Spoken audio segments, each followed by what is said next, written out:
I ship, I bag, I seal, I sweat. That Gucci, that look, for real. Big nuts in my romance. It is the thing. Alert, this loot, it kills. I sell that dope, I bag, I seal, I sweat. That Gucci, that look, for real. Big nuts, I got romance. It is the thing. This loot, it kills. Real quick, you wanna hear something funny? The entire first half of the vlog, I wasn't picking up any audio through this microphone. It was basically a prop. And you can hear me, but you can't hear me as well as you can hear me right now. For the first half of the vlog, please enjoy watching me pretend to use a microphone that works. Alright, so as you can see, I'm in my new space, pretty much another room in my apartment. I was able to turn into a recording space / office, and it's obviously not as big as the last one, but that's okay. I've been away from home for about 5 to 6 years now. My last space was in Des Moines, Iowa, and before that I was living in Los Angeles for like 5 years, so I've been gone for a minute, and I just wanted to be back closer to home, closer to family, and just basically regroup, restructure, recalibrate, and figure out how to move forward. I mean, I've still been working on the brand, figuring out how to elevate and how to grow, and so here we are. The last few days in that space were very, very bittersweet, just because I put a lot of time and effort and elbow grease into just trying to make it what it was supposed to be, trying to fulfill its purpose, and it was intended to be the headquarters for the brand initially, so I couldn't leave without doing some cool shit, and that's exactly what I did. The last episode was a DIY tutorial on how I learned how to screen print, pretty much, and then not only was it a print studio, I used it for a music video recording space. My boy Borg came through with his crew, Neek, Colton, Anthony, and then Borg. All 4 of them are really dope visionaries, really dope individuals, highly creative, very skilled, very talented. I'm gonna put their information in the description, but I was so grateful to be able to work with them. They came through. That's how we were able to utilize that space before I left, and it didn't go to waste. I'm so happy we did that, and I was able to leave peacefully and content with what we had done, so that was the end of that. Okay, so when I came back, I was in a transition period, and I understood that. There was a lot going on, but at the same time, I was on a tight deadline. I had a timeline for when I planned on having stuff released. I had clothes still coming in, samples, t-shirts still being printed that needed to be shipped to me from Iowa. A lot of moving pieces. I had a lot of stuff going on, and I just needed to make sure that everything aligned and fell in place when it needed to fall in place. So simultaneously while doing that, I was coordinating a photo shoot that was supposed to be happening in LA. I was sourcing the talent, the photographer, all of that was going on. Coming back to LA for a photo shoot for my brand was like getting redemption. I mean, when I used to live there, it was a rough time, but to be able to come back for a photo shoot, it was like a full circle moment. It was surreal. I had a dope Airbnb right off Sunset in Hollywood, so it was pretty much around the area where I used to work at, and it was a good time. All right, we're back. Another episode of the Journey to AlterSense. This is probably episode 4. We're in LA. We are back here. I used to live in LA, but we're back now. Photo shoot on Saturday, so all week I'm just gonna be playing around until the shoot day where we get to lock in and I get to pull out some of the pieces and we get to get some shots. Halloween night, went to a concert, some sort of open mic. Later on that week, I went to a McGee concert. I went to the beach, went to a lot of dope restaurants. I'll remember that forever. On the day of the shoot, I was excited, but I had a vision that I hadn't defined yet. Shout out to Sage, the photographer. He had such a dope idea of doing it in downtown LA, and if you know downtown LA, you know it's grimy, it's gritty, it's edgy, and it just has that vibe that I need for the brand. And so he was able to capture that in the essence of what the brand is by having the splash of color in a gray, desolate, grungy area. That was what was the guideline of what we were gonna do that day. I knew his work, I knew he was gonna take it far, so I was just like, okay, you do your thing, I'm gonna just stand by, collect content, and just sit back and watch you work your magic, you know what I mean? So that's what he did.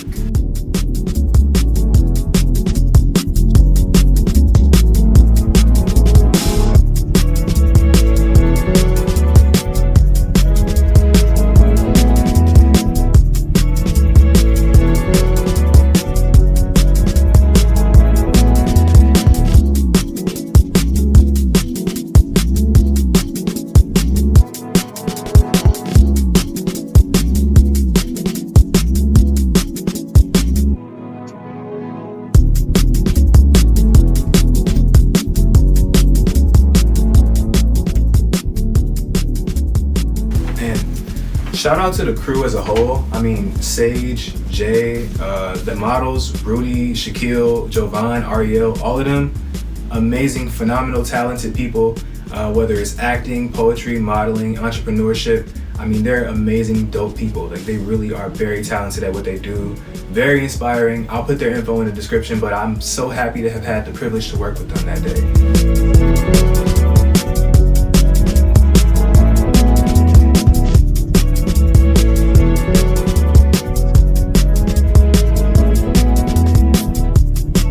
Situation was that I wanted a heavy cotton material for the cargos, like the ones I have on now, from the very first sample. And we got the sizing and the fit right, but the material was off. The correct pants were in reproduction, and I already knew I was going to be able to come up with some type of strategic way to market it to look like a transformation from windbreaker to full cotton pants. So it was easy. It was a no-brainer. At the time, I had commissioned somebody to do my website, which I realized was completely unnecessary because I knew I could do it myself and then do it much faster. So I ended up canceling that commission, and I did my own website with ReadyMag in like a day. In the end, I ended up sending off about 30 packages. So I did pretty good on that. And it helped me get a lot of promo, a lot of support, and I met a lot of dope creators that way. These shirts were originally a sky blue color. And so what I did was hand dye them to make them more of a lavender.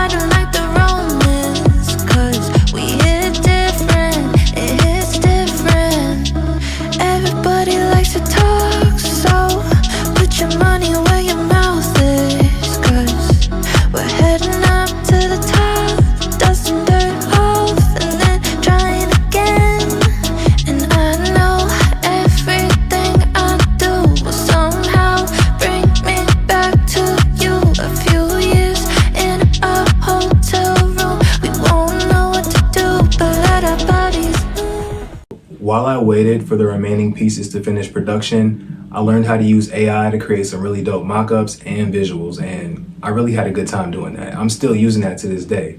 And after that, I started using my heat press to put the size labels on all of my shirts. Not gonna lie, it was a very boring process, but it helped me pass the time. And I was also coordinating a second photo shoot for my website, so I had plenty of stuff to keep me busy. So I pretty much had everything ready to go. Next thing I needed to do was get photos up on the website with all the pieces, you know what I'm saying, all the graphics, front and back. Shout out to the shooter, Flemmy, amazing photographer. I'll put her info in the description below. Hella talented. She has a super dope studio space she allowed us to use, and she really just brought the final touches. The shots came out beautifully. All the models had great energy, and they killed that shit.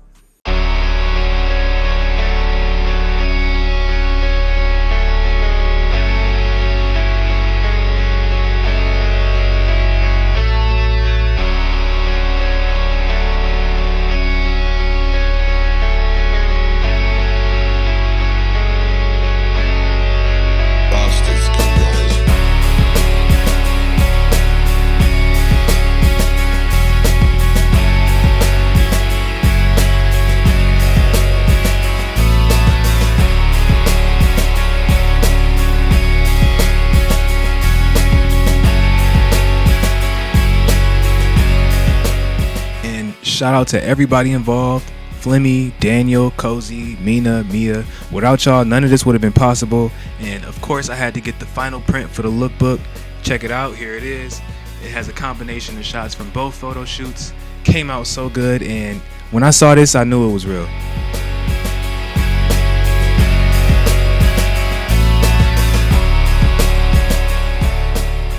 The brand had officially launched, and I just needed to get myself out there. I knew I wasn't going to have a crazy audience or a crazy demand yet, so I didn't have any expectations. I signed up to be a vendor at a few different pop-ups and flea markets around the city of Detroit. A couple of them were perfect for my target audience, others not so much, but regardless, I was able to let folks know I was out here, and the experience was top tier. I mean, I met other business owners, made connections, and I was able to see how much the city had really changed. and evolved over time, because I've been gone for a long time, and I think that might have been a factor as well. I mean, I had my stickers, my business cards, I had this purple angel, I had this backdrop as a tablecloth, and I had my lookbooks too.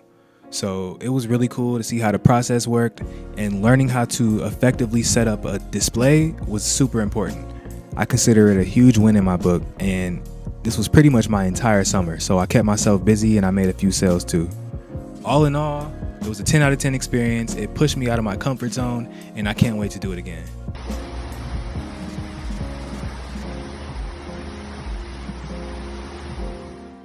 The final goal was for me to be able to have a physical pop-up somewhere in a retail space. And I know I just launched, I wasn't making that much noise yet, but it was worth a shot. So one day, I spent an entire day just driving around to different apparel shops and boutiques, pretty much just pitching the brand. After stopping at about 8 to 10 shops, I got a response from 2 of them in Royal Oak, Michigan. One of them was at a shop I was really hoping for, and that alone was the highlight for me. So Burn Rubber in Royal Oak is one of the most popular streetwear boutiques around the city, and culturally it has connections and collaborations with some of the most notable figures in the city of Detroit, including Big Sean.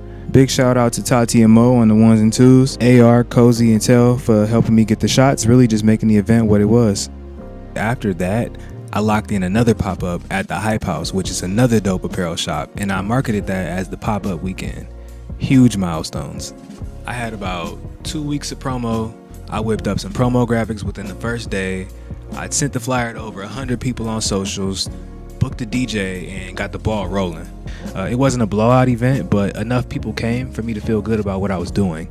And I even made a few sales that day too. Big thank you to everybody at Burn Rubber and Hype House for opening your space to let me have a pop-up. It means a lot for somebody that just started out, and it just motivates me to keep going. So much love to y'all, man. Thank you.